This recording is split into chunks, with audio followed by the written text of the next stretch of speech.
we can talk a little bit about a couple of examples of effective engagement.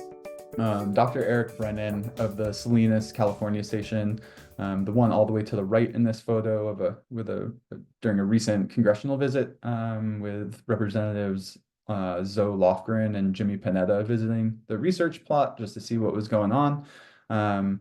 But this example of engagement is Dr. Brennan's comment on a California Ag Order 4.0, which is a regulation about agricultural runoff for nutrients and pesticides and other kind of general agricultural chemicals, right?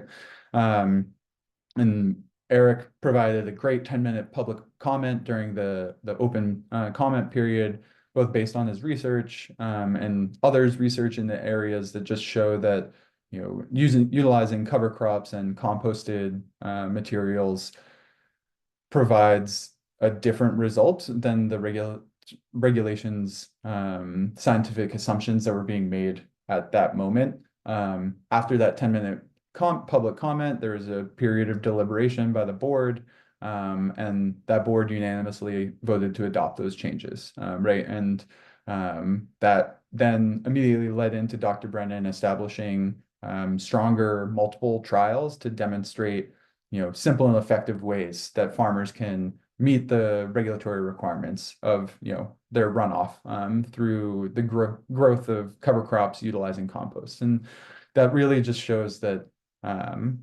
policymaking is an inexact process, and sometimes when they're operating with incomplete information, they'll think a regulation will be helpful, but it really is harmful to the community that is most impacted, right? And there's a lot of different examples of this, but I think this is a really great example in a recent development, especially around the issue of agricultural runoff, which has become more and more prominent as we understand and regulate our point sources through the Clean Water Act.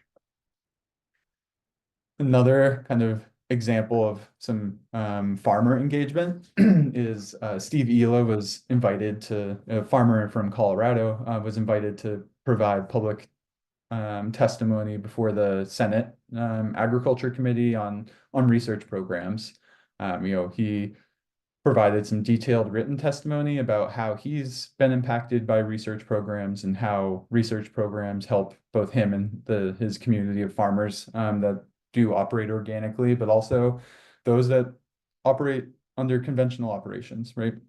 And they are also utilizing organic research products, and it really just goes to show how impactful a farmer story can be, rather than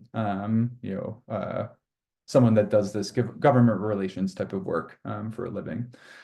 And Steve has definitely been continued to be a resource for multiple offices, especially the Colorado delegation. If they have questions about certain bills, if they have questions about certain topics, they'll reach out, and then Steve has that opportunity to really have that ongoing research, like ongoing relationship, right? And just provide resources and perspectives that are important for the office, and someone that's collaborative and wants to work with the office. And if someone reaches out, he will generally reach out and with something supportive, right? And even if it's saying a no, he'll provide justifications for why they shouldn't support things or whatever. And I think reviewing what made these engagements really effective is important, and something that we can learn from, right?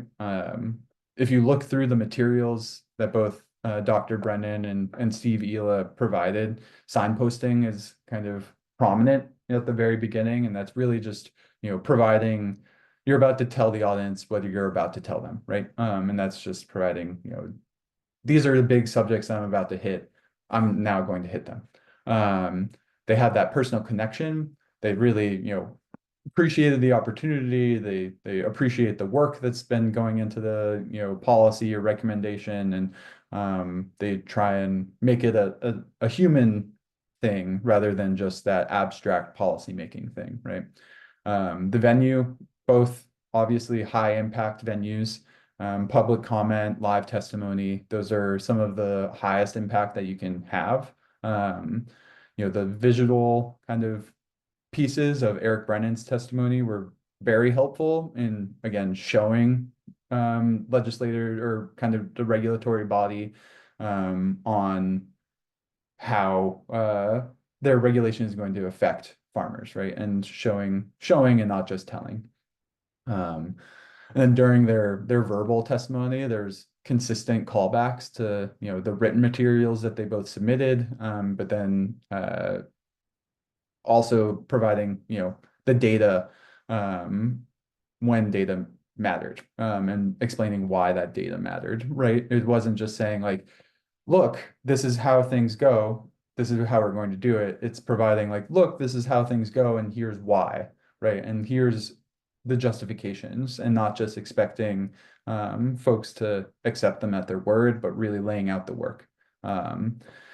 And then at the very end, I think the biggest thing is it just lays out specific actions to amend policy, right? In Dr. Brennan's comment, it provided, a specific, like, here's how to address this. Here's how to make this regulation compute with reality on organic and sustainable operations.